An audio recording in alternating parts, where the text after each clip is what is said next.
एक महात्मा हो चुके हैं। विवेकानंद के गुरु जो थे रामकृष्ण परमहंस, वो कलकत्ता के पास में दक्षिणेश्वर है, उधर गंगा जी किनारे रहते थे। वो रानी रासमणि जो है वहां मंदिर बनवाया था। तो हमारे रामकृष्ण परमहंस जी जो थे काली जी के भक्त थे। वो विवाह शादी नहीं किए थे, पहले दाढ़ी बढ़ गई, कभी भोजन किए कभी नहीं भोजन किए, नंगे भी रहे। सायंकाल का समय होने लगता था, रामकृष्ण परमहंस रोने लगते थे, हाँ ये दिन भी बीत गया माई तुम्हारा दर्शन नहीं हुआ। सायंकाल होते ही वो बेचैन हो जाते थे, हाँ ये दिन भी बीत गया माई तुम्हारा दर्शन नहीं हुआ। रोते भी थे।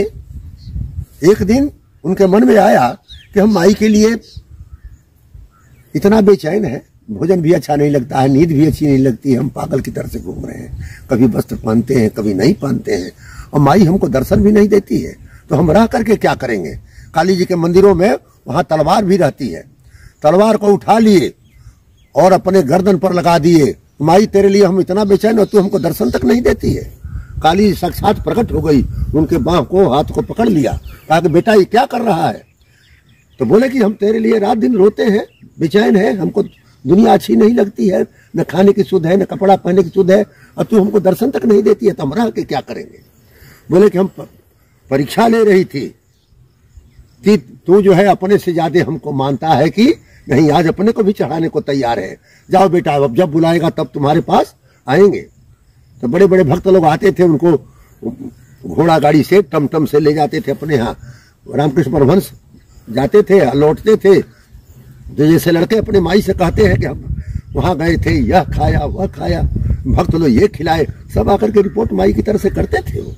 तो हमारे रामकृष्ण परमहंस जी जो थे, बाद में लोग क्या सोचे कि इनका विवाह नहीं हुआ है इसलिए ये पागल जैसा हो गए हैं, तो उनका विवाह कर दिए लोग, शारदा नाम की एक लड़की से कर दिए लोग, उम्र में कम थी। तो क्या हुआ कि काली जी के मंदिर में जाते थे, कुछ वो बड़ी हो गई तो साथ में ले आते थे, तो काली जी की आरती करते थे, उसी स्त्री की भी आरती कर देते थे, शारदा की। काली जी पर फूल चढ़ाते थे, उस पर भी फूल चढ़ा देते थे। पत्नी भी जान गई कि जब हम कोई देवी समझते तो क्यों न इनको हम देवता समझे, कभी उनको स्त्री भाव हुआ ही नहीं। एक बार वो जवान हो गई थी, सो रही थी, लेटी हुई थी, रामकृष्ण परमहंस उठे, वो सो रही थी शारदा।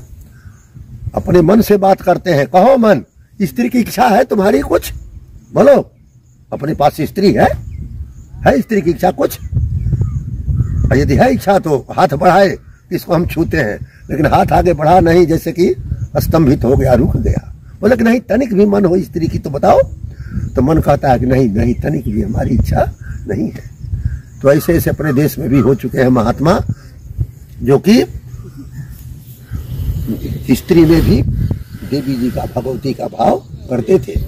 विवेकानंद पढ़ते थे, विद्यार्थी थे, तेज विद्यार्थी थे, वो आकर के रामकृष्ण परमहंस से तर्क करने लगे।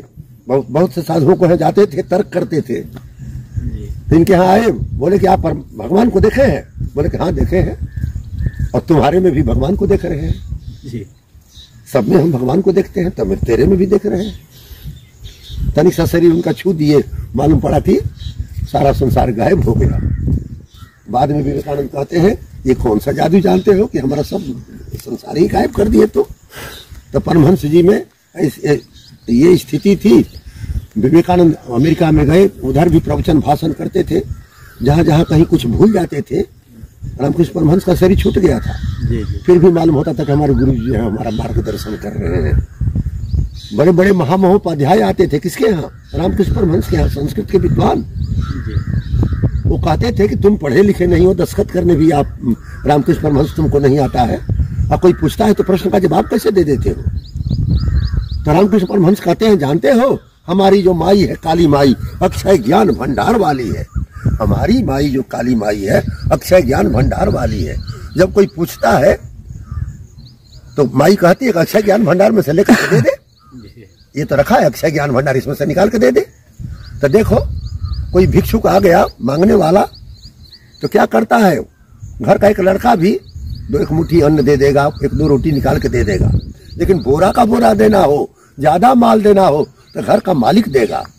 तुम हमसे पूछोगे कुछ तो हम तो अक्षय ज्ञान भंडार में से कुछ दे देंगे, और ज्यादा माल लेना हो तो माई से मांगो, काली माई से मांगो, वो तुमको भी देगी। तो ऐसा उनका माई वाला भाव था। किसके प्रति?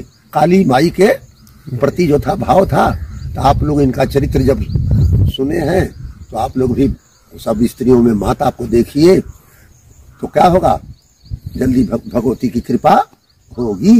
अपने देश में एक से एक विचित्र महात्मा हो गए हैं। विवेकानंद जी विवाह नहीं किए, 39 साल की उम्र में 39 वो शरीर त्याग दिए।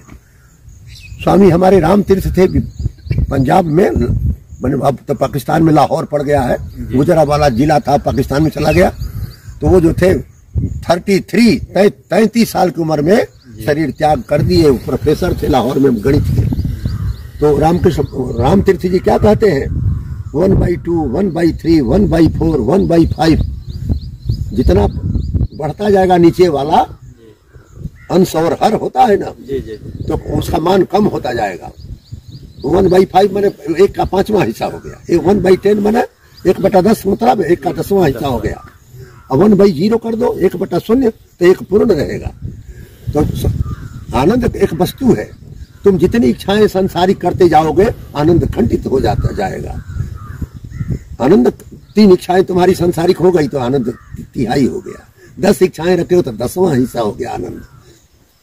और सब इच्छाओं को त्याग दो तो क्या होगा, आनंद 1/0, 1/0 मतलब 1 पूर्ण रहेगा। तो जो चाहता है कि हमेशा हम आनंद में रहे, वो क्या करे, सब इच्छाओं को त्याग दे।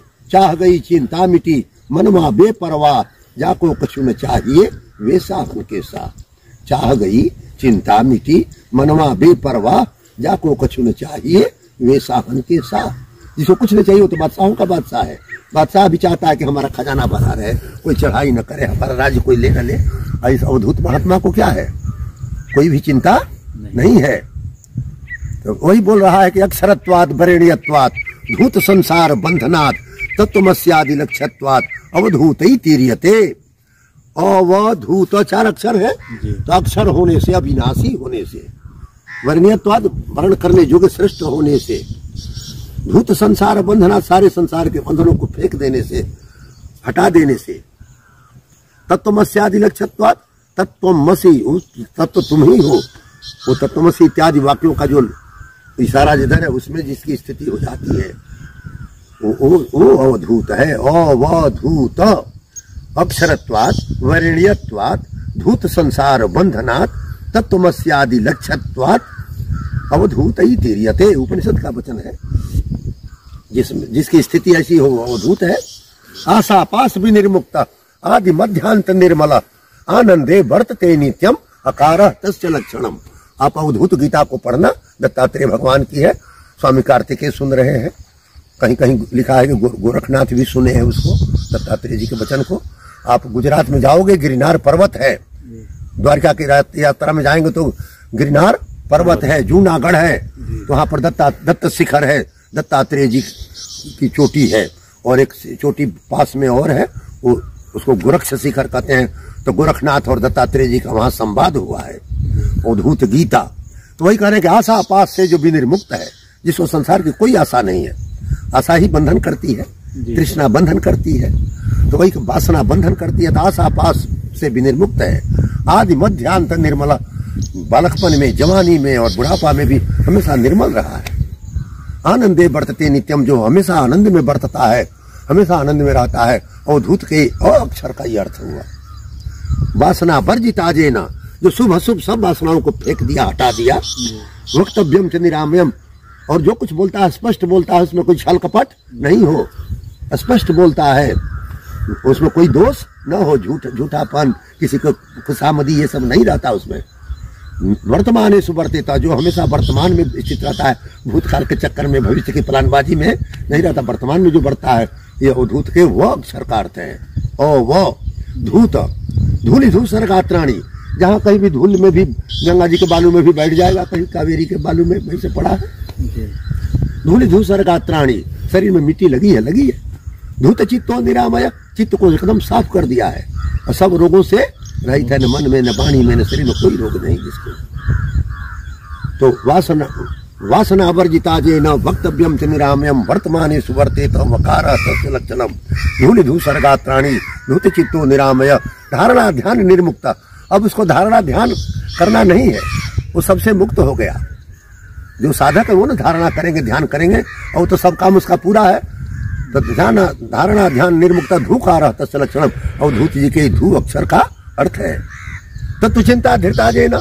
अभी चिंता भी करेंगे तो तत्व का चिंतन करेंगे, अपने स्वरूप का चिंतन करेंगे, नित्य शुद्ध बुद्ध मुक्त आत्मा का सच्चिदानंद स्वरूप का। तो वही बोल रहे हैं कि तत्व चिंता धीरता जे न चिंता चेष्टा विवर्जिता। संसारिक चिंता चेष्टा से रहित है, क्या चेष्टा करना क्या चिंता करना।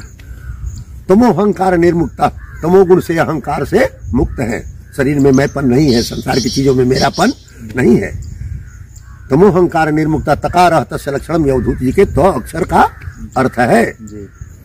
त्यक्त्वा ममा हमिति बंध करे पदे द्वे। भगवान शंकराचार्य कहते हैं बंधन करने वाले दो है। कौन है? दो पद है। कौन? मैं और मेरा। ये रज बीज के बने शरीर में हाड़ चाम मल मूत्र के गगरी में क्या किया है? मैंपन किया है। और संसार की चीजों को शरीर मेरा है, शरीर मेरा है, और जो है घर हमारा है, संसार की झूठी चीजें हमारी हैं, ये हमारा नाता है। ये सब जो है क्या किया?